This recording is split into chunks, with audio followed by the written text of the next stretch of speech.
và dạy thiền thì chùa đó cất cánh và đào tạo đội ngũ kế thừa, đào tạo những cái vị sư bên dưới mình mà có được chánh ngữ, chánh nghiệp và chánh niệm.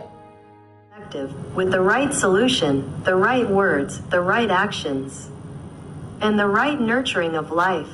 We must practice this repeatedly, practicing it thoroughly, smoothly, and deeply.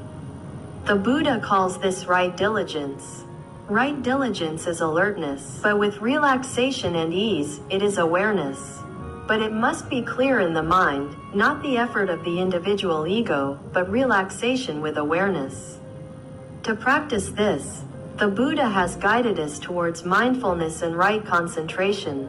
As a Buddhist university, you certainly incorporate mindfulness and concentration into your Buddhist studies extensively.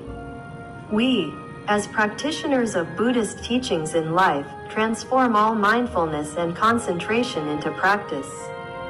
These become games, lessons, and interactive activities in the classroom.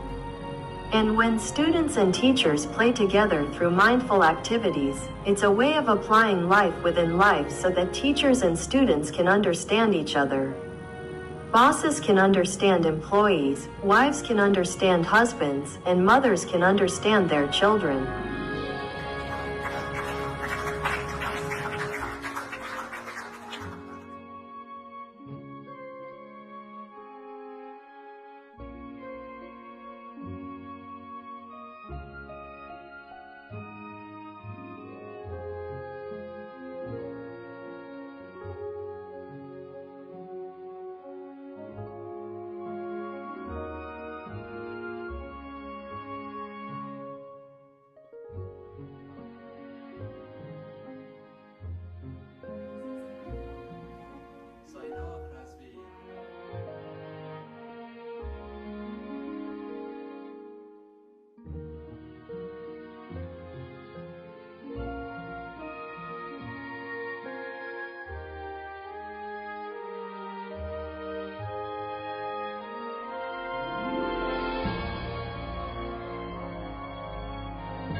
He used the Buddha teaching to apply the daily life. Yeah, easy for everyone to understand.